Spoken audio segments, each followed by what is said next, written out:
Très bien. Donc aujourd'hui, je voulais vous parler de la digestion. La digestion, c'est tellement un vaste sujet que je pourrais vous faire un cours de 25 heures sur le sujet, bien sûr.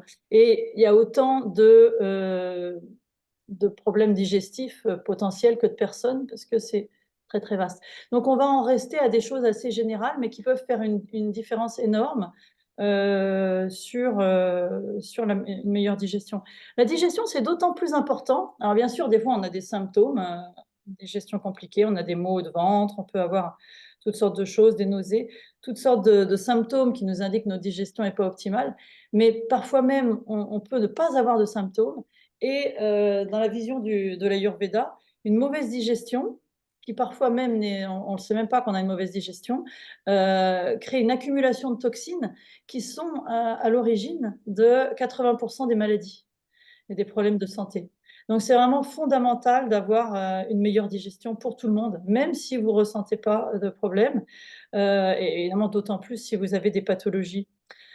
Alors je vais commencer par des petites choses qui peuvent paraître du bon sens, mais qui sont très très importantes et que même si on le sait, on ne s'en souvient pas forcément, qui sont les conditions vraiment d'une bonne digestion. Parce que dès qu'on pense à digestion, tout de suite, on va s'imaginer, alors qu'est-ce qu'il faut manger?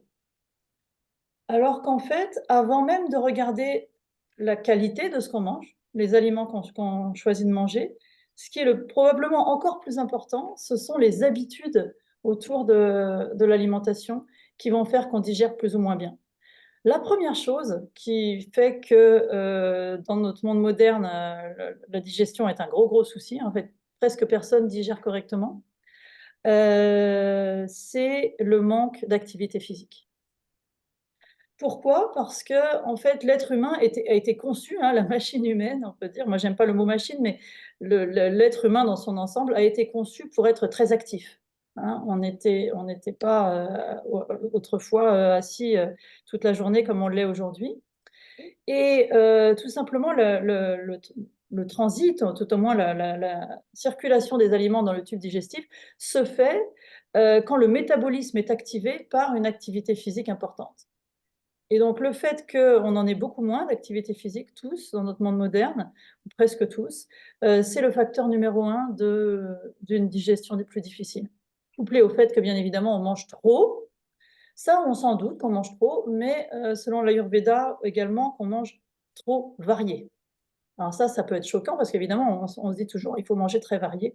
Alors on va y revenir. Hein, sur la deuxième partie, on va parler exactement de quoi manger. Donc je vais rester pour l'instant sur les conditions.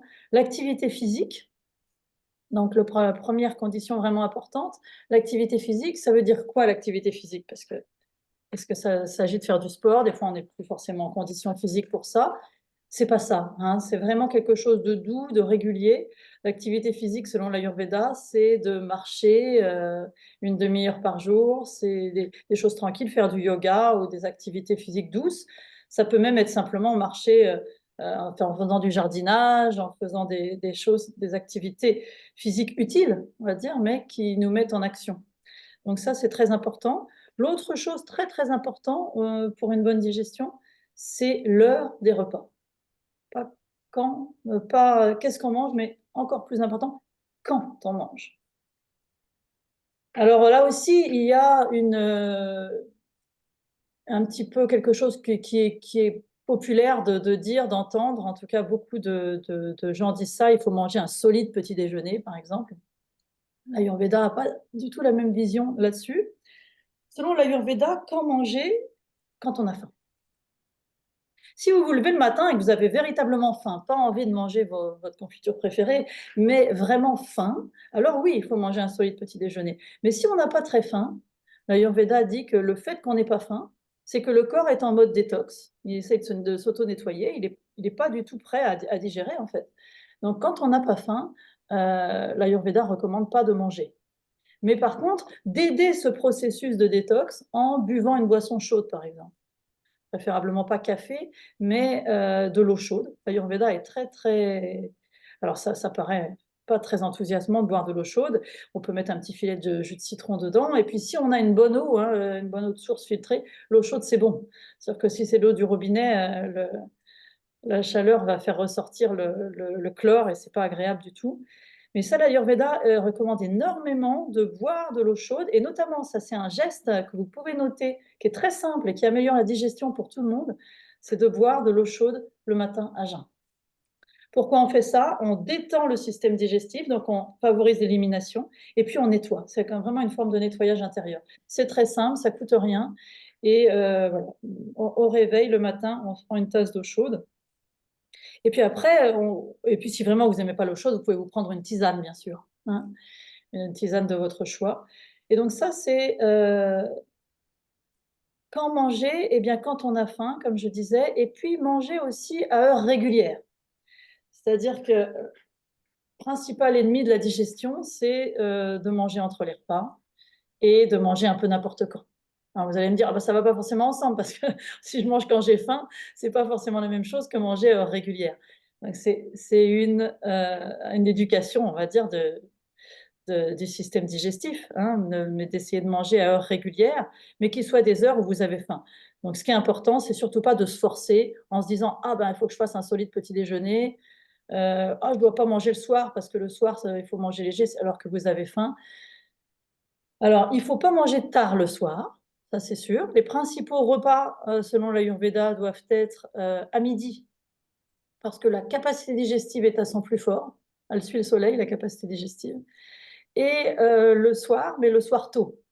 Donc, idéalement, les deux repas qu'on ne veut pas bouger, c'est midi 13h et tôt le soir, donc 18-19h. Donc ça, ce serait nos deux repas. Et puis après, le reste du temps, on ne mange pas si on n'a pas faim. Donc le petit déjeuner n'est pas vraiment, en Ayurveda, on ne recommande pas le gros petit déjeuner pour tenir sa journée comme on l'entend parfois. Donc deux repas principaux à ne pas manquer. Et puis éviter le grignotage. Et si on a faim, petit déj, et puis éventuellement même un snack l'après-midi.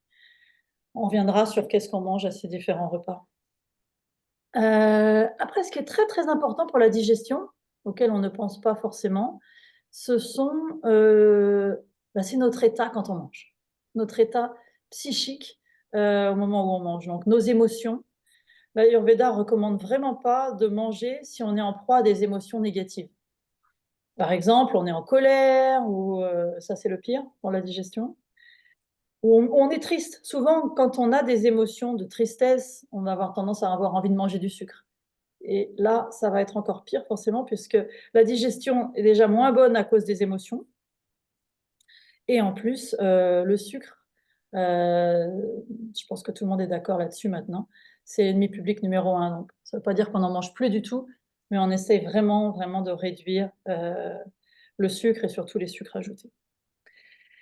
Donc manger quand, on va bien, quand on est en proie à des émotions négatives. Alors évidemment, des fois, on ne va pas bien de toute la journée, hein, quand même manger, hein. Mais c'est une règle générale d'essayer, si on se sent pas bien psychologiquement, avant de manger, faire quelque chose pour aller mieux. Donc par exemple, aller faire une petite marche, on active ainsi le métabolisme et puis comme on prend l'air, on se recharge en énergie vitale. Donc on va mieux avant de commencer à manger et puis tout au moins se poser, s'asseoir et respirer profondément. Prendre quelques bonnes respirations pour être vraiment ancré, pour être présent et non pas manger d'une manière automatique, stressé, debout, un peu n'importe quoi. Donc pleine conscience de cet acte de manger. Ça, c'est vraiment important pour bien digérer, c'est d'être en pleine conscience. Ça veut dire quoi? Ça veut dire se poser, prendre quelques bonnes respirations, regarder ce qu'on va manger. Ça permet de mieux manger aussi parce que quand on fait ça, ben, on mange moins de choses mauvaises pour nous. Parce qu'on est vraiment en conscience d'être en lien avec la nourriture, de prendre son temps, de préparer et ça se digère évidemment beaucoup mieux, dans ces cas-là. Et puis une autre chose qu'on sait très bien, mais que malheureusement on ne fait pas toujours, ça dépend des gens, c'est mâcher. Mâcher, mastiquer. Si vous voyez que c'est votre cas, que vous avez tendance à avaler tout rond, c'est un gros souci pour la digestion, donc c'est important de travailler là-dessus. Bien, déjà en se posant, en respirant profondément, on va déjà ralentir un peu le rythme d'approche de notre repas et puis compter. Pour commencer, C'est-à-dire, bon, allez, je vais mâcher au moins 10, 20 fois.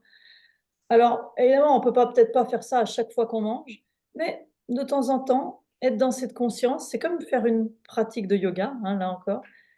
C'est comme une pratique. Hem, voilà, on est dans ce travail d'essayer d'être plus conscient de ce qu'on mange et ça va aider énormément la digestion. Je J'admets des nouvelles personnes. Voilà pour les conditions, les bonnes habitudes autour du repas. Je voulais commencer par ça parce que, ça paraît un peu évident, mais en fait, c'est vraiment, vraiment fondamental pour la bonne digestion. Alors ensuite, qu'est-ce qu'on mange, pour mieux digérer? Donc en Ayurveda, on a vraiment, c'est la spécialité, on va dire, de l'Ayurveda, la digestion. Chaque médecine naturelle a un peu ses spécialités. L'Ayurveda est extrêmement développé, sur cet aspect. Donc c'est pour ça que j'ai proposé cette séance et même si vous êtes pas féru d'Ayurveda, vous pouvez profiter de ces conseils. Donc par exemple, le premier que je vous ai donné qui est quand même très simple, de boire de l'eau chaude.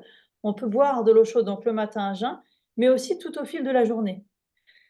Tout au fil de la journée, vous pouvez avoir une thermos, d'eau chaude ou de tisane, hein, de votre tisane favorite et toute la journée, vous prenez quelques gorgées. Peut-être qu'au fil de la journée, on boit 1 litre et demi. Et ça va aider énormément, à détoxifier, à améliorer la digestion. On peut aussi, pour améliorer la digestion, remplacer cette eau chaude par une infusion de gingembre. Le gingembre, ça améliore énormément la capacité digestive, ce qu'on appelle le feu digestif en Ayurveda. Donc ça va être recommandé si vos difficultés digestives sont plutôt lenteur de digestion, peu d'appétit et puis sensation d'être toujours un peu fatigué, par exemple fatigue chronique, donc ça c'est un signe que l'organisme est encrassé, hein, qu'on a beaucoup de toxines accumulées et donc ça va aider le gingembre. Alors par contre, je ne l'ai pas recommandé en premier parce que c'est pas nécessairement bon pour tout le monde.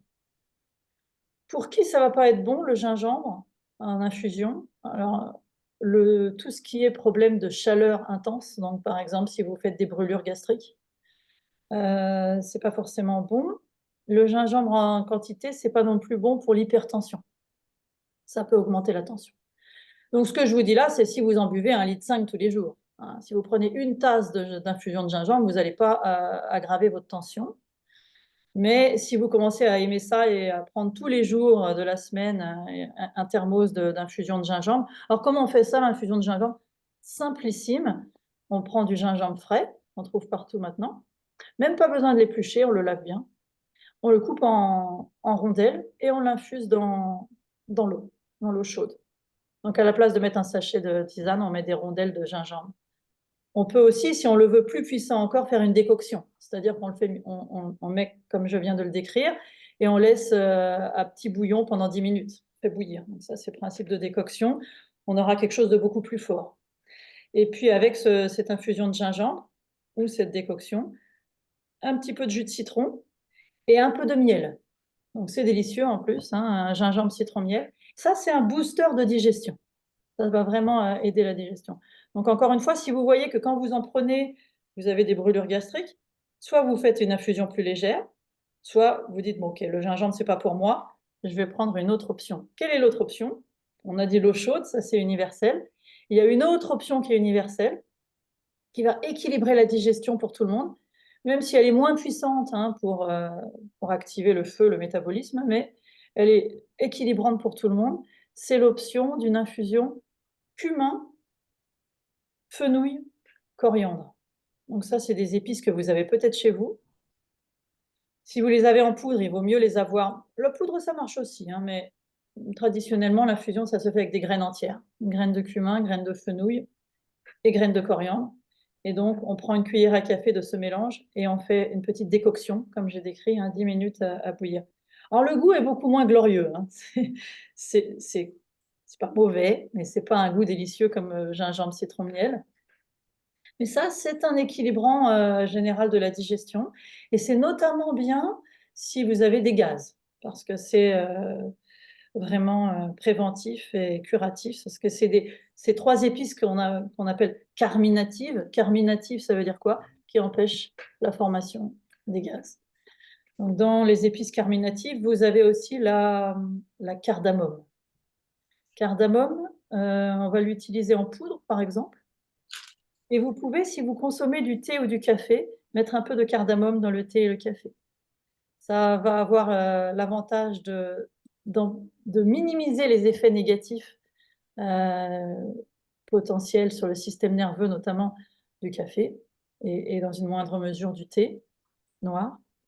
Et puis, c'est une épice carminative, une épice très importante pour éviter la formation des gaz et améliorer la digestion pour tout le monde. Alors, la cardamome, on peut aussi la saupoudrer sur tous les desserts, même les plats, hein. C'est quelque chose qui a un très bon goût et qui se prête un peu à tout. Donc, en curatif, toutes ces épices, hein, moi je dirais une demi-cuillerée à café par jour de ces épices, si vous les prenez en poudre dans la nourriture. Cumin, fenouil, coriandre, cardamome. Okay. Donc ça, ce sont des épices qui vont être vraiment positives pour améliorer la digestion. Et peut-être même sans rien changer à ce que vous mangez actuellement, ajouter les petites épices qu'on vient de faire, boire au fil de la journée une de ces décoctions ou de l'eau chaude, et puis appliquer ce qu'on vient de dire, hein, activité physique et heure de repas, conditions du repas, ça peut suffire. Parce que changer totalement ce qu'on mange, c'est dur. C'est très dur. Le corps est vraiment habitué à rechercher toujours un peu les mêmes choses, il a pris des habitudes, et c'est parfois plus dur de changer ce qu'on mange que de faire toutes ces petites choses que je viens de dire, qui peuvent s'adapter à vos habitudes actuelles. Donc moi, je dirais qu'il faut vraiment commencer par là. Donc maintenant, si on rentre dans ce qu'on mange, en Ayurveda, on regarde toujours la digestibilité des aliments qu'on prépare. Donc, ce n'est pas la même approche que la diététique occidentale qui va regarder la liste nutritionnelle. On va regarder combien de protéines, lipides, glucides, vitamines, tout ça. Ce n'est pas l'approche de l'Ayurveda, parce que l'Ayurveda considère que ce qui est important, c'est ce qu'on digère et ce qu'on assimile. Parce que si vous ne digérez pas, vous pouvez bien prendre les nutriments les plus incroyables du monde, vous ne les assimilerez pas et vous accumulerez des toxines au contraire, parce que les aliments ne sont pas digérés. Donc l'Ayurveda privilégie toujours la digestibilité. C'est plus important que de regarder les nutriments dans les aliments qu'on prend. Alors, ça veut dire quoi manger des choses digestes? Eh bien, ça veut dire par exemple ne pas manger froid. Manger froid, c'est plus dur à digérer. Le corps doit amener les aliments à 37 degrés pour pouvoir les transformer. Et si notre capacité digestive, si notre chaleur, notre feu digestif est faible, on ne digère pas, tout simplement. Et d'ailleurs, on va avoir des symptômes de froid qui vont être par exemple ballonnement, des douleurs abdominales et beaucoup d'autres choses. Donc ça, c'est la première chose importante, ne pas manger froid. Ne pas manger froid et ne pas manger cru. Et c'est là qu'on vient un peu en porte-à-faux avec la diététique qui va nous dire: «Ah, il faut manger des crudités parce qu'il y a tel nutriment». Oui, mais pour les raisons que je viens de dire, si votre digestion n'est pas optimale, et quand on avance en âge, la digestion est moins bonne et moins forte, hein, nécessairement, même si on fait tout ce qu'il faut, eh bien, c'est problématique. Vous n'aurez pas les bons nutriments de vos crudités. Alors heureusement, on a une solution qui est excellente en Ayurveda pour avoir quand même tous les bons nutriments des crudités et que ce soit digeste. On va en parler si vous avez des questions là-dessus, mais c'est la lactofermentation, les crudités lactofermentées. Donc on peut penser par exemple à la choucroute, hein, qui est crudité lactofermentée assez connue. Si on prend une choucroute crue, hein, parce que la choucroute industrielle, c'est plus trop ça. Une choucroute crue bio. Et puis, en magasin bio, on trouve toutes sortes de petits bocaux avec des crudités lactofermentées.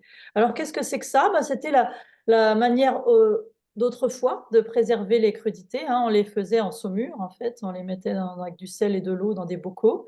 Et puis, il y avait une fermentation qui se faisait naturellement. Alors, vous pouvez les faire vous-même. C'est pas très compliqué. Et vous pouvez aussi les acheter tout faits.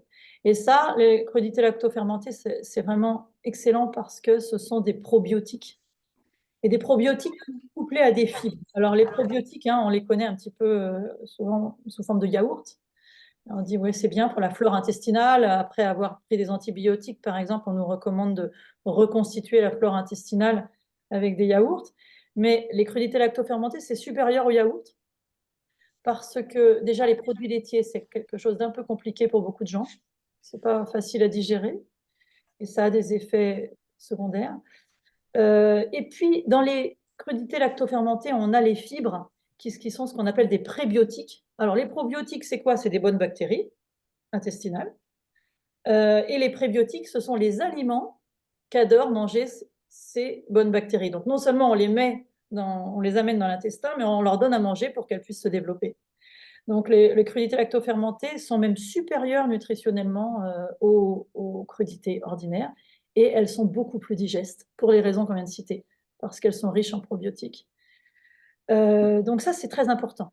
Ça, c'est d'avoir ces crudités lactofermentées, d'en manger une petite quantité parce qu'elles ont beaucoup de goût, hein, donc c'est un peu comme des condiments, on en prend peut-être une cuillerée à soupe par repas, pas plus. Et elles amènent énormément de bienfaits.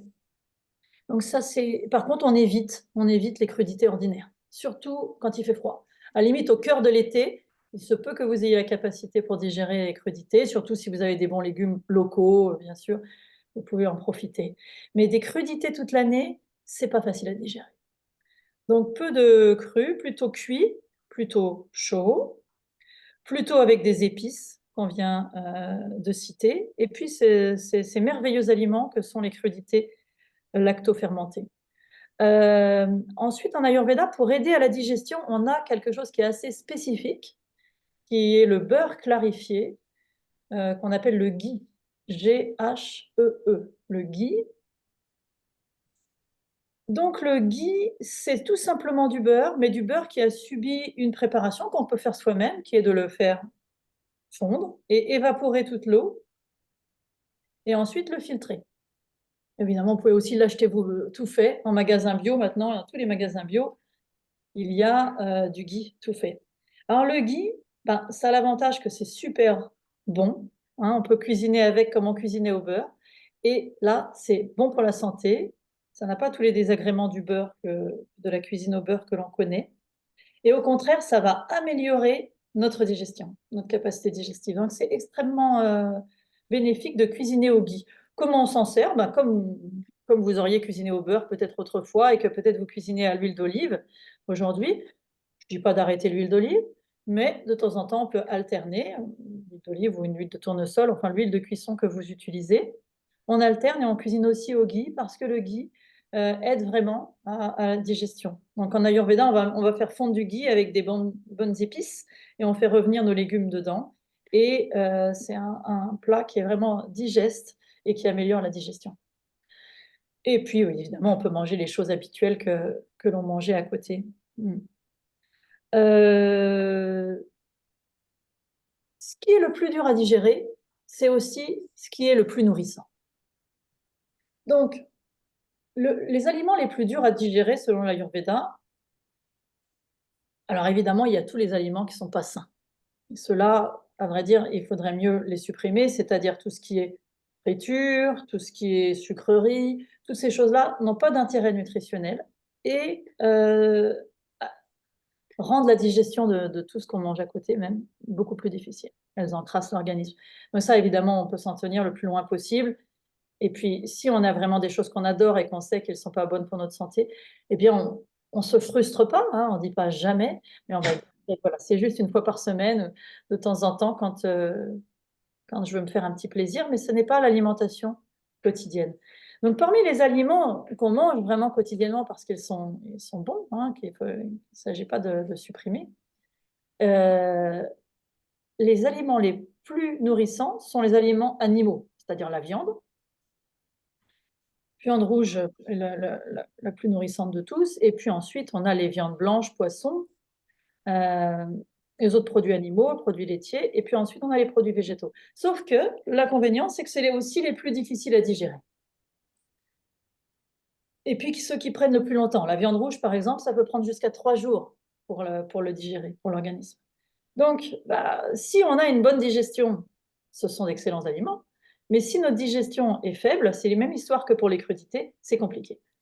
Donc, si on a une digestion qui est faible, peut-être il faut réduire ces aliments et puis travailler sur stimuler notre digestion, donc en mangeant davantage hein, de tout ce qu'on a cité, hein, les épices, du chaud, cuisiner beaucoup de légumes avec du ghee, plus de végétal. Et puis, quand on a vraiment faim et quand on a fait de l'activité physique, peut-être là, on peut manger de la viande. Vous voyez, l'idée, c'est qu'on a préparé l'organisme pour... Moi j'ai perdu l'écran. Je ne sais pas si vous l'avez toujours.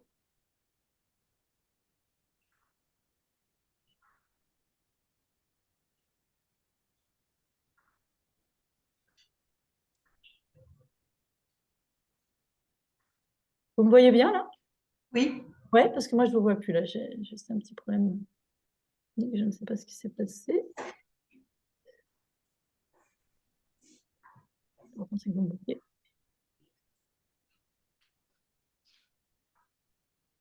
Ah, ça y est, j'ai le retour. Très bien.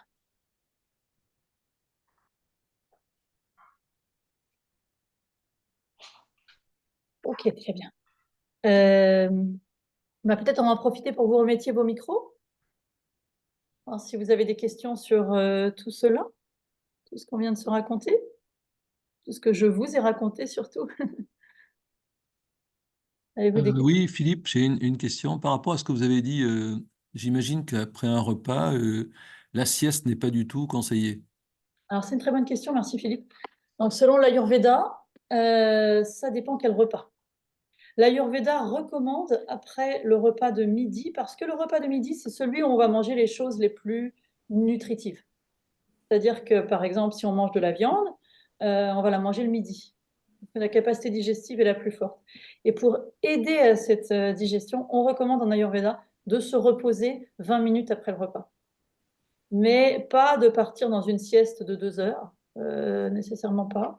Mais de s'allonger 20 minutes pour aider ce processus digestif le midi, oui. Donc oui le midi.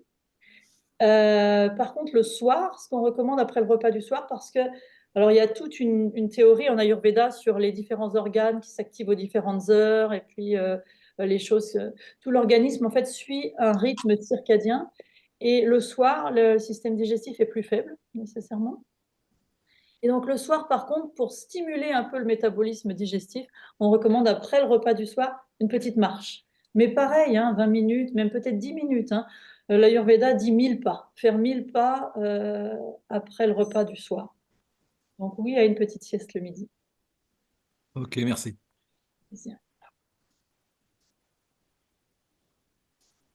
D'autres questions?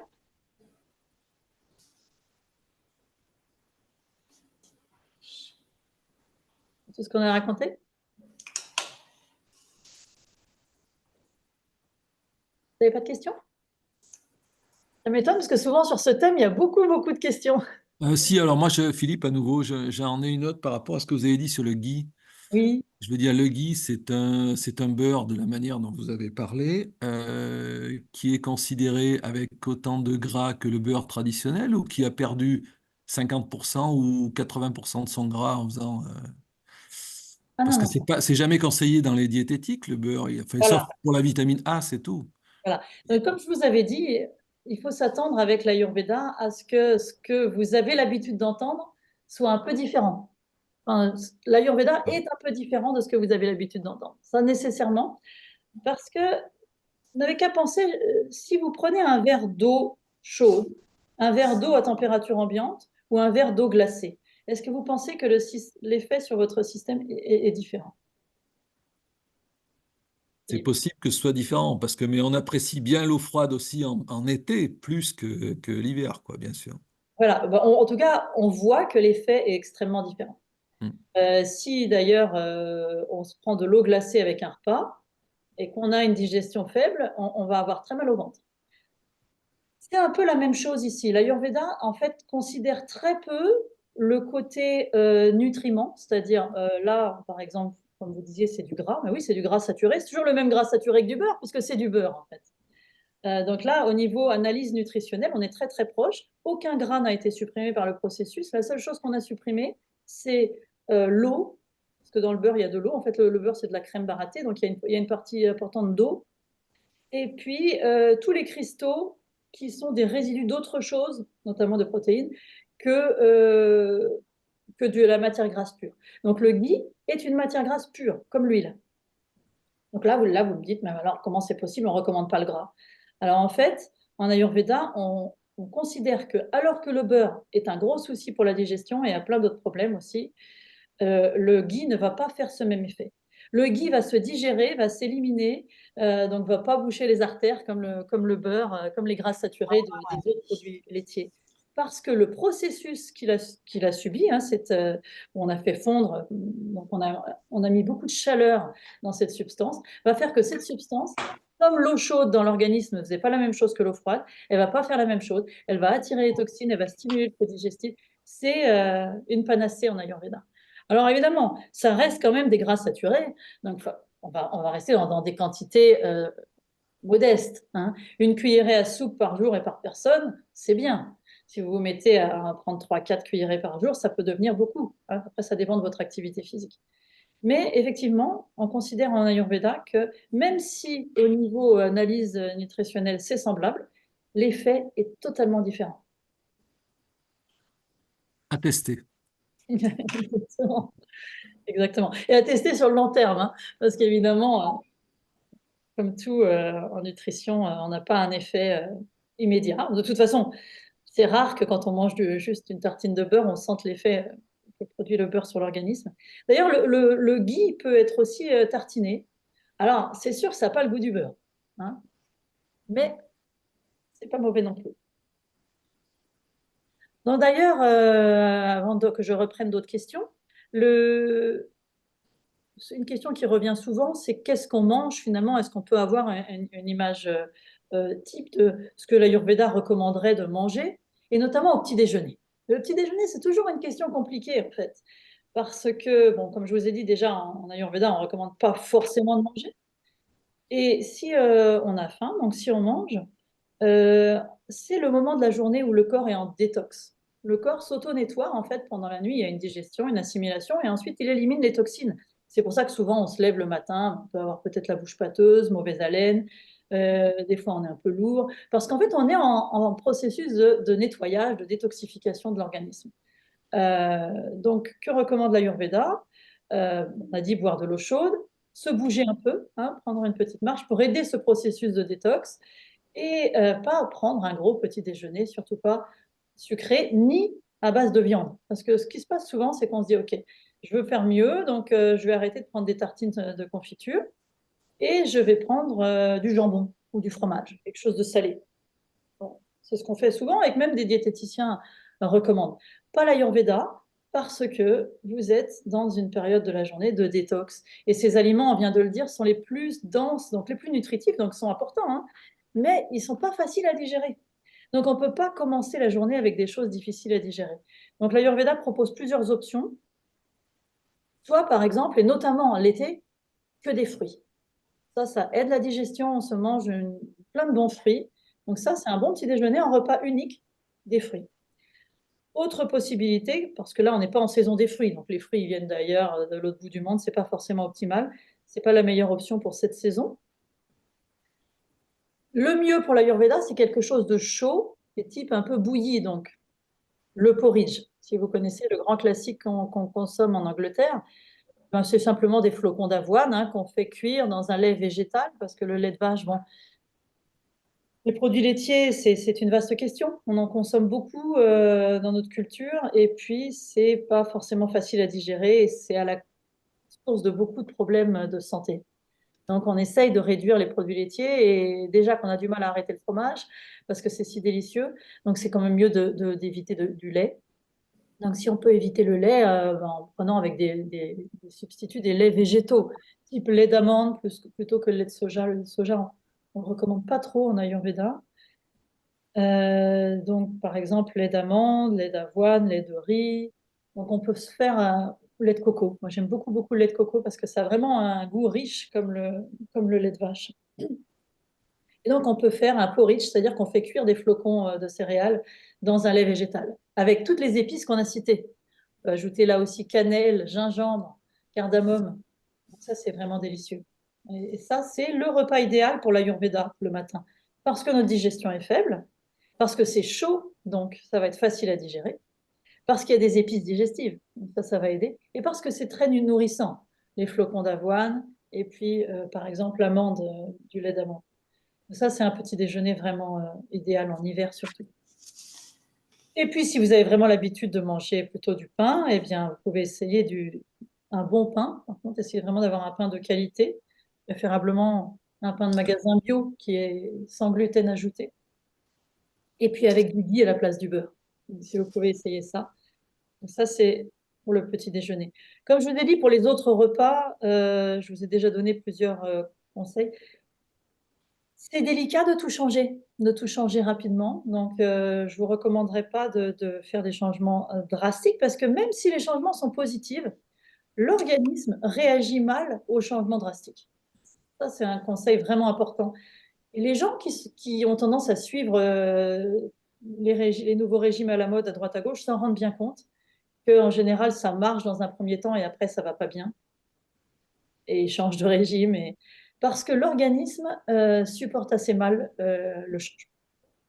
Donc, on peut changer pour un repas ou deux, mais si durablement on change tout, c'est difficile. Donc, moi, je dirais qu'il faut y aller progressivement avec tous les petits conseils que je vous ai déjà donnés et pas tout changer d'un coup. Sinon, bien sûr, ce qui est important selon l'Ayurveda, c'est de manger des vrais aliments que l'on cuisine soi-même. Quel rapport avec la digestion? Eh bien, le corps humain reconnaît les vrais aliments comme des choses à digérer, alors que les aliments industriels, euh, c'est plus difficile de les reconnaître, donc c'est plus difficile pour le système de digérer des choses qui sont, pour notre système, pas vraiment des aliments. Donc ça veut dire quoi? Ben, tout simplement cuisiner soi-même. Cuisiner soi-même. Cuisiner maison le maximum avec des produits frais. Et après, finalement, presque peu importe ce que l'on mange, si c'est vraiment fait soi-même. Un petit déjeuner, excusez-moi, Philippe à nouveau, un petit déjeuner avec du café et du pain complet, c'est pas très bon. Alors en fait, le pain, il y a un problème avec le pain, c'est que beaucoup de gens maintenant digèrent mal le pain. Et maintenant, il y a même plein de régimes qui suppriment le blé, etc. Parce que, en fait, il y a eu beaucoup de trafic, on pourrait dire. Il y a eu beaucoup de modifications dans l'industrie de la boulangerie. Le pain, autrefois, était un excellent aliment. En fait, d'ailleurs, si on veut comprendre pourquoi, en effet, enfin, quelle est l'alimentation qui est idéale pour nous, il suffit d'en regarder un petit peu en arrière. Ben, nos ancêtres ont été habitués à manger quelque chose et nous, on a la capacité digestive innée de manger un peu comme eux. Donc le pain, autrefois, était la base de l'alimentation. Hein, en Europe, Mm. on mangeait du pain tous les repas. Donc c'était bon, parce que c'était du pain qui était fait à partir de farine complète, hein, c'est-à-dire on n'avait rien à changer, hein, on prenait du blé, on le mettait en farine, et puis de l'eau et du levain qui étaient lui-même des probiotiques en fait. Hein. Le levain, c'est quoi? C'est des bonnes bactéries, c'est ce que j'ai décrit tout à l'heure avec les crudités lactofermentées. Donc quand le pain, c'était ça, Philippe, c'était génial, on n'avait pas besoin de se poser de questions, on pouvait manger ça tous les matins et même le midi et le soir. Sauf que le pain aujourd'hui, c'est rarement ça. C'est pour ça que moi, je vous dis le pain, oui, mais il faut vraiment choisir son pain. Et malheureusement, on ne va pas le trouver dans les boulangeries ordinaires ni en supermarché. On va le trouver qu'en magasin bio ou si vous avez la chance incroyable d'avoir une boulangerie bio traditionnelle proche de chez vous. Parce ils vont faire du pain comme ça, quoi. On prend de la farine et puis du levain, de l'eau, du sel et ça s'arrête là. Voilà, donc moi je dirais que tout dépend de la qualité de votre pain. Le café, grande question. En fait, mon maître en Ayurveda, mon enseignant, a l'habitude de dire que si le café était découvert aujourd'hui, ce serait un médicament sur ordonnance uniquement. Pourquoi? Parce qu'en fait, il y a tellement de composantes, c'est un médicament extrêmement complexe. Évidemment, comme on a l'habitude d'en manger tout le temps, d'en boire tout le temps, on ne se pose plus ce genre de questions. Tout le monde boit ça et c'est ordinaire. Mais c'est vraiment pas une substance anodine. Donc moi, je dirais, considérant le café, bon, ce que j'ai dit avant s'applique. C'est difficile de faire des changements drastiques, surtout si on a eu l'habitude de boire du café. Moi, je dirais, il faut regarder sa consommation. Si vous en prenez 3, 4 par jour, là, c'est un problème. Et donc là, il faut arriver à réduire. Peut-être en prendre seulement un le matin, peut-être un après le repas de midi, mais pas plus. Vous disiez tout à l'heure prendre du café avec de la cardamone. Voilà. En fait, la cardamome, elle va avoir un effet très important de protection des glandes surrénales. Parce que le principal problème du café, c'est qu'il nous donne un coup de fouet. C'est pour ça qu'on le prend d'ailleurs, hein. Donc, qu'est-ce qu'il va faire? Il va stimuler la production d'adrénaline. Il va donner un coup de fouet aux glandes surrénales pour produire de l'adrénaline. Alors, ça nous donne de l'énergie, on est content, on est bien. Sauf qu'à force de fouetter la bête, elle se fatigue. Et donc, les glandes surrénales se fatiguent, l'énergie des reins s'affaiblit. De manière générale, on affaiblit l'organisme, en fait. On vieillit plus vite, si vous voulez. Si vous voulez. La cardamome va diminuer cet effet néfaste sur les glandes surrénales. Donc, c'est précieux. Elle va aider l'organisme à mieux supporter, elle va renforcer, régénérer un peu ces glandes surrénales. Donc, c'est important. Donc, moi, je dirais les deux. Mettez de la cardamome dans votre café et regardez votre consommation, que ce ne soit pas trop, que ça reste un plaisir, mais modéré, vraiment modéré. Parce que même si c'est la chose la plus anodine du monde, le café. Alors, ça a un autre inconvénient sur la digestion, c'est que ça crée un effet de dépendance. C'est-à-dire que, en fait, c'est laxatif, donc ça facilite l'élimination. Mais quand on réduit ou qu'on n'en prend pas, on ne peut plus aller aux toilettes. Parce qu'en fait, le corps ne sait plus aller aux toilettes autrement. Donc, si on a le problème inverse, c'est-à-dire qu'on a des selles trop fréquentes, il faut vraiment diminuer, voire arrêter le café. Voilà pour la question du café. D'accord. Moi, je voulais savoir les flocons d'avoine, on est obligé de les faire cuire parce que moi, je les prends, je les fais pas cuire, moi. Est-ce que c'est Alors, mieux de les faire cuire? vous les prenez en muesli. Oui, Voilà. je rajoute un peu d'eau, un peu de mélange de lait, de l'eau, je mets des raisins secs dedans, Mhm. mais je les fais pas cuire, quoi, en fait. Alors, moi, je dirais que c'est déjà mieux de manger des flocons d'avoine que de la baguette, hein. Oui, Voilà. Déjà beaucoup ouais, mieux. c'est ce que je prends, ouais. Et puis, Mais vous faites déjà quelque chose qui est très bien. C'est comment votre prénom? Claude, Claude, vous faites déjà quelque chose de très bien, c'est que vous les faites tremper. oui, Donc déjà, ils sont mous. Parce un qu'en fait, peu, oui. et ça, vous avez compris, c'est la clé en Ayurveda. On ne regarde pas seulement ce qu'on mange, mais comment on le prépare pour que ce Hum, soit plus digeste. hum, Et là, vous avez déjà fait une chose importante, c'est que vous les avez ramollis. Parce que tout ce qui est ouais, dur, en fait, c'est dur à digérer. ouais, d'accord. Ça demanderait une mastication beaucoup plus importante. Donc tout ce qui est Hum, croustillant, tout ce qui est dur est plus dur à digérer. Donc déjà, vous avez fait quelque chose de bien pour la digestion. Moi, je dirais que si vous pouvez ajouter que ce soit chaud, oui, être chaud, c'est plus facile à digérer. ouais, d'accord. Chaud, et puis les épices digestives. Alors après, comme je dis, c'est pas mal ce que vous faites. C'est juste un peu plus difficile à digérer que si Oui, c'est chaud et cuit. Voilà. ouais, Après, si vous dites, ah oui, mais en porridge, j'aime pas ça, je le prendrai jamais, vaut mieux faire comme vous faites, hein, on est ouais, d'accord. d'accord. Mais avant, je les faisais chauffer. J'en faisais pour 2, 3 jours. Et puis, je sais pas, maintenant, tous les matins, je me prends mon petit bol avec mes pieds. Voilà, c'est tout, je les fais tremper, quoi.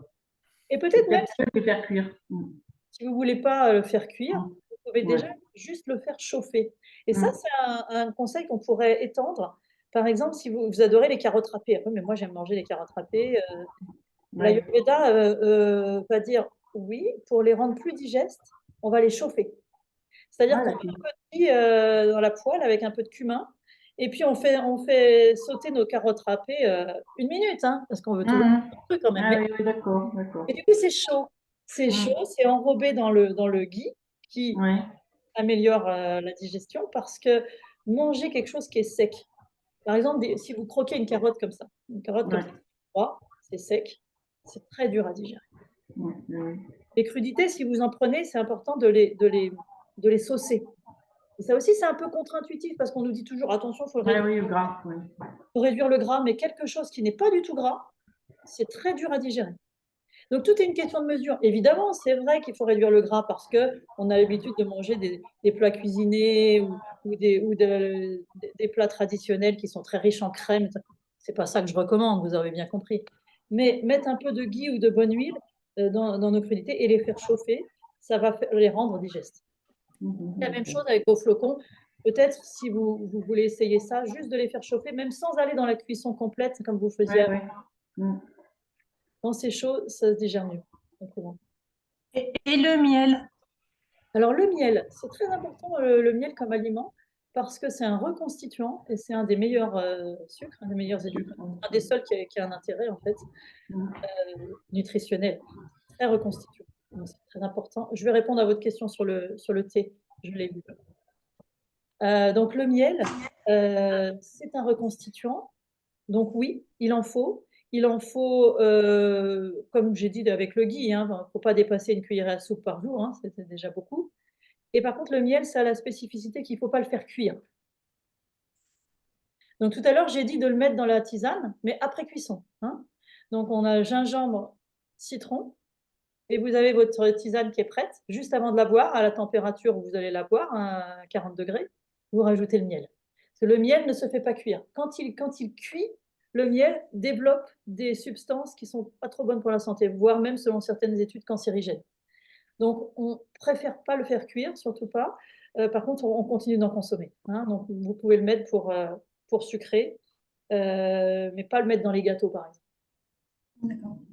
Et les sirops, pardon. Oui. Et le sirop, par exemple, le sirop d'agave. Sirop d'agave, sirop d'érable, ce sont des meilleurs Ouais. édulcorants que le sucre. Donc, c'est bien. Et ça, par exemple, sirop d'agave et le sirop d'érable, les deux, je les utilise en pâtisserie parce qu'on n'a pas le problème du miel et c'est plus sain que le sucre. Alors, il y avait une question sur le thé. Tout ce que j'ai dit sur le café s'applique dans une certaine mesure sur le thé noir, mais moins. C'est-à-dire que le thé noir a les mêmes problèmes que j'ai cités pour le café, mais 5 fois moins méchant. C'est-à-dire qu'il va épuiser les glandes surrénales si on en boit beaucoup, mais 5 fois moins. C'est-à-dire qu'un café équivalent à 5 tasses de thé. Donc avant de prendre plus que 5 tasses de thé par jour, c'est quand même très rare qu'on en boit plus que ça. Donc je dirais que le thé, c'est... Si vous avez l'habitude de boire du café et que vous aimez bien le thé aussi, essayez de transitionner vers le thé, le plus possible. Et puis, si vous avez l'habitude de boire 5 thés par jour, peut-être vous pouvez vous mettre une limite à 3. Voilà, c'est ça l'idée. Mais c'est des substances qui ont, surtout le thé, le café, l'Ayurveda est moins fan. Je sais qu'il y a des diététiciens, enfin, il y a certaines études. Sur le café, il y a tout et n'importe quoi. Mais selon l'Ayurveda, le café, c'est pas génial. Par contre, le thé a des intérêts quand même pour la santé. Et notamment, j'ai vu le petit commentaire dans la boîte, le thé vert. Le thé vert a les bienfaits du thé qui vont être stimulants pour l'intellect. Le thé noir est fermenté, contrairement au thé vert. Oui, c'est vrai. Et donc, il a des tanins qui vont empêcher, dans une certaine mesure, l'assimilation des substances excitantes. Moi, je dirais que le thé vert comme noir ont un intérêt quand même de stimuler l'intellect notamment, et qui vont aussi stimuler un peu la digestion comme le café, mais sans que ce soit trop, donc sans trop de dépendance. La grosse différence entre les deux, le thé vert, c'est refroidissant, et le thé noir, c'est réchauffant, donc selon l'Ayurveda. Donc, moi, je dirais que pour la digestion, finalement, le thé noir peut être meilleur que le thé vert, mais vraiment en petite quantité, parce que c'est très fort quand même aussi. Et le thé vert, plutôt en saison chaude, parce que c'est un effet refroidissant. Donc, ça peut, au contraire, si vous avez des problèmes de digestion froide, type maux de ventre, ballonnement, gaz, lourdeur, le thé vert peut même avoir un effet inverse, puisqu'il a un effet sur l'organisme refroidissant. Alors, il y avait une question que j'ai vue passer, c'était sur quoi? Je regardais le chat. Que penser de la consommation d'œufs au petit déjeuner? Oui, si vous avez bien faim, c'est une bonne option, ça. Si vous avez faim ou si vous avez fait de l'activité, déjà, vous avez été marcher peut-être avant pour stimuler votre métabolisme, ou alors vous allez y aller, faire une bonne randonnée. Oui, c'est vraiment l'aliment que vous allez prendre quand vous voulez vous assurer que vous avez une bonne énergie pour la journée, et puis que vous avez quand même faim, parce que si vous n'avez vraiment pas faim, à manger quelque chose de très nutritif comme des œufs, c'est un peu compliqué. Donc oui, du bon pain avec des œufs au petit déjeuner, c'est une option.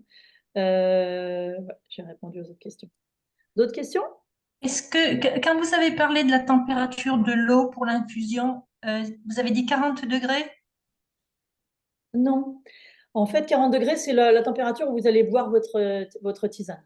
Alors, D'accord, vous allez la faire infuser avec de l'eau bouillante. Donc, d'accord. vous prenez l'eau de la bouilloire, elle sort à 100 degrés, 90 ou 100 degrés. Donc, vous allez faire infuser à 90-100 degrés. Et évidemment, vous allez attendre qu'elle soit à 40 degrés pour pouvoir la boire. Et ce que je disais, c'est que le miel, vous le mettrez à ce moment-là, parce que si vous le mettez tout de suite au moment de l'infusion à 90 degrés, il va cuire en fait. D'accord. Voilà, donc vous rajouterez le miel au dernier moment et vous pouvez boire à 40 degrés, enfin, quand c'est agréable, hein, vous. Oui, parce que pour le thé, ils indiquent 80-90 degrés pour faire du thé.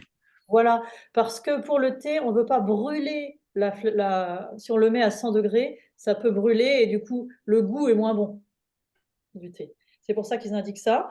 Pour l'infusion, c'est pas un problème. Pour l'infusion, au contraire, parce qu'on peut même faire une décoction. Hein, pour ce qui est de l'infusion de gingembre que j'ai indiqué, on pourrait même faire une décoction. Donc là, on va faire bouillir à 100 degrés pendant 10 minutes. Donc là, au contraire, vous aurez plus de principes actifs et plus de goût en étant vraiment sur de l'eau bouillante. Donc ça, c'est quelque chose de vraiment, vraiment important, ces petites infusions d'épices que je vous ai mentionnées. Dans tout ça, on n'a pas fait de yoga, mais bon, après, moi, c'est peut-être beaucoup ce qu'on avait prévu. Hein. Je ne sais pas forcément. On n'a plus que 5 minutes. Je ne sais pas si on. Ce qui est important, ce que j'allais vous faire en yoga, ce sont des activations du système digestif, notamment par la respiration. Donc, on peut juste en parler. C'est très important. Il y a un lien très important entre la respiration et la digestion.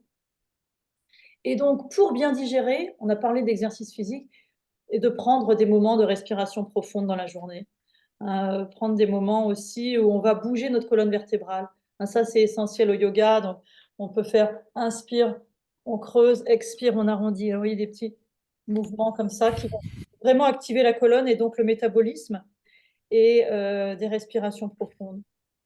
Et puis des flexions avant, flexions arrière. Donc ça, même sans faire une pratique complète de yoga, hein, quand vous allez marcher, faire des étirements hein, et vous étirez dans différentes directions. Donc, si ça vous convient, on ne va pas faire la pratique de yoga. Je vais continuer à prendre quelques questions. Ça va pour vous ou il y a quelqu'un qui voulait vraiment faire la pratique? Ça va. D'accord. J'ai toujours tendance à en mettre un Oui, petit peu. dommage pour Léa. J'aurais bien aimé. Ouais, eh ben on le fait, alors, pas de souci. On le fait. Alors, on va se mettre debout. On va terminer par ça.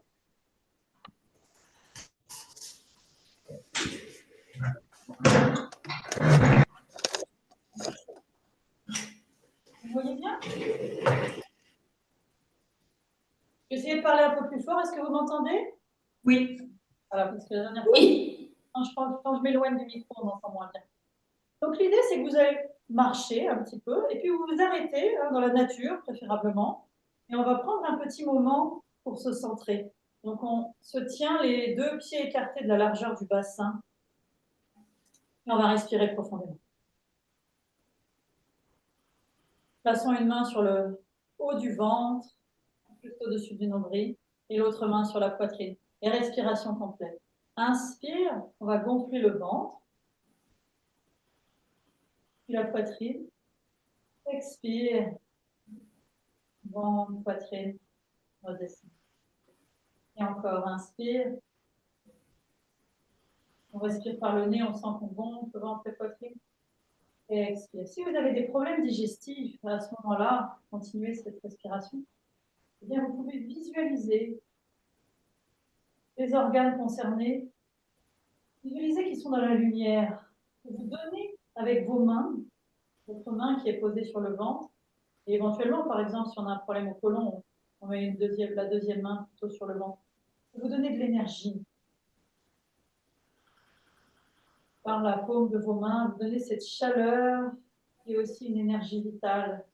Vous donnez de l'attention, en fait, aux organes. Vous pourriez faire ça plusieurs minutes. Et ensuite, on va faire un deuxième exercice de respiration complète, la même, mais avec l'aide des bras. Donc, inspire, on monte les bras et on ouvre.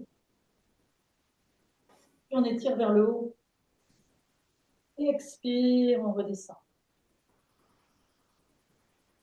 Inspire en avant, on gonfle le ventre. Puis la poitrine. On s'étire, on s'étire. Expire. On continue. Inspire, on gonfle le ventre. La poitrine. Expire. Inspire.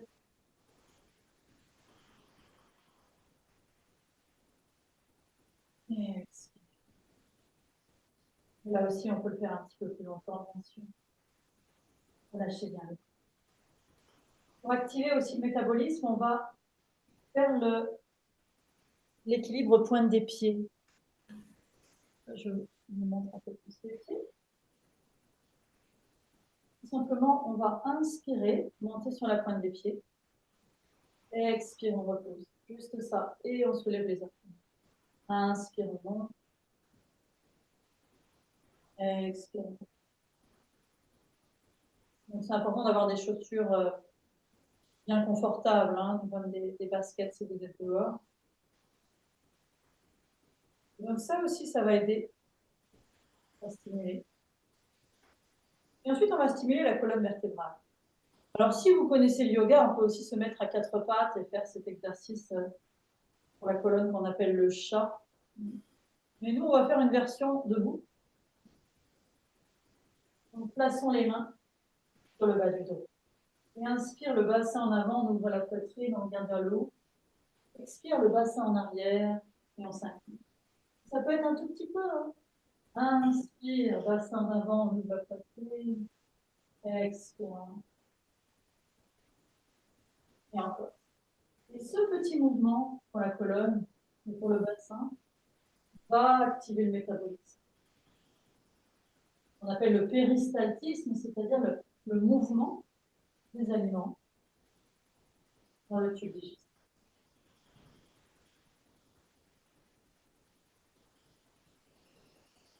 C'est ça. Ensuite, on peut rester là et placer les mains sur les cuisses. Là, on étire le dos, on étire tout l'arrière. Puis, pliez les genoux. Rentrez bien le ventre et relâchez tout le haut du corps. Alors, vous voyez, c'est une pratique que l'on fait le ventre vide. En général, en yoga, on s'assure de ne pas manger 3-4 heures avant. Et c'est vrai que le matin à jeun, si vous pouvez, c'est le meilleur moment. On prend sa petite tasse d'eau chaude, et on va marcher un petit peu dehors, dans la nature, et on fait ces petits mouvements. Ça nous a pris maximum une demi-heure, et quand on rentre, on est super bien pour la journée. Et on déroule le dos. Vertèbre entre vertèbre. Main sur le bas du dos à nouveau. Flexion arrière, on regarde vers le haut. Inspire.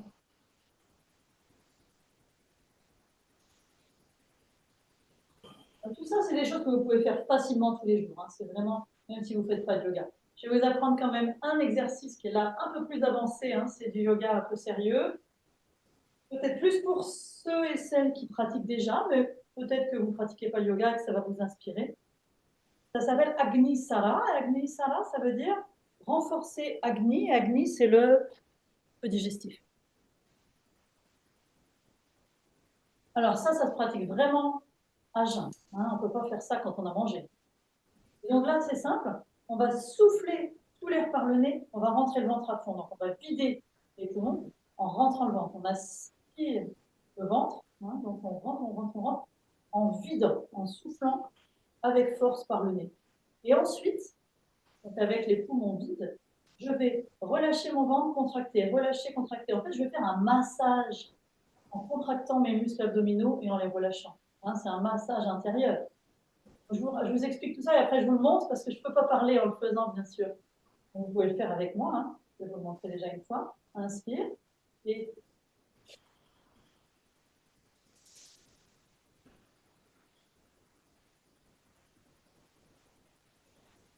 quand on a besoin d'inspirer, on se redresse et on respire normalement. Je vous le remontre encore une fois. Vous pouvez le faire avec moi. Vous avez compris qu'on se penche comme ça. On vide tout l'air des poumons en rentrant le ventre à fond. Quand on n'a plus d'air, quand c'est vide, je relâche, je contracte, je relâche, je contracte. Alors moi, je le fais un peu vite. Peut-être vous aussi, vous avez envie de le faire vite, ou vous pouvez le faire plus lentement, comme vous le sentez. Hein. Je remonte, vous pouvez le faire avec moi.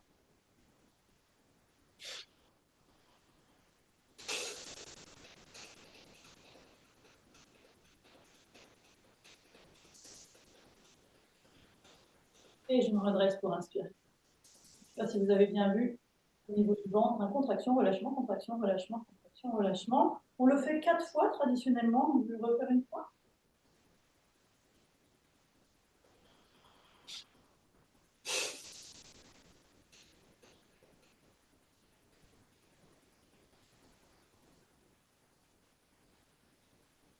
On se redresse et on respire normalement.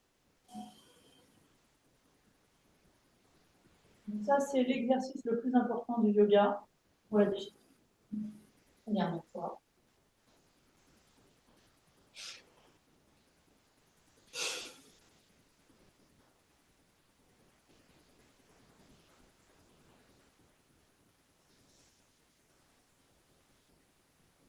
Et après, autre chose que vous pouvez faire qui est très très bien pour la digestion, là vous n'avez pas de tapis donc vous n'allez pas le faire avec moi, mais je vous le montre simplement, c'est la posture de l'enfant. Il consiste simplement à être sur les genoux, on pose le front au sol et les bras le long du corps. Et donc en fait, ce qui se passe, c'est que dans cette position, on a une certaine compression hein, des organes abdominaux. On n'a pas trop au quotidien parce qu'on est souvent assis sur des chaises. Et cette compression va aider à mieux éliminer notamment. Voilà, voilà. Une dernière question avant qu'on se quitte? Quelqu'un avait une question qui n'a pas été... Ça va pour vous? Oui, merci beaucoup pour les exercices de yoga. Oui, ça vous a inspiré? Un petit peu. Oui. Pardon, est-ce qu'on pourra retrouver ces conseils d'une façon ou d'une autre? Alors, j'ai enregistré la séance. Oui. Toutes les personnes qui étaient présentes, mais là, il faut que je m'assure que j'ai tous les présents parce que certains sont rentrés après. Donc, si vous voulez juste attendre un instant que je vérifie bien que j'ai tout le monde. Toutes les personnes présentes vont recevoir Un lien? le lien vers l'enregistrement. Hein, Ok. Qui est-ce qui est rentré après? On avait Mireille. Qui d'autre est rentré après? Une autre personne qui est rentrée après. Ok. Bon, j'espère que j'aurai bien tout le monde. Si jamais vous étiez présent et vous n'avez pas reçu le lien dans, disons, 3 jours, envoyez-moi un mail. Hein. Vous avez mon mail puisque je vous ai envoyé le lien.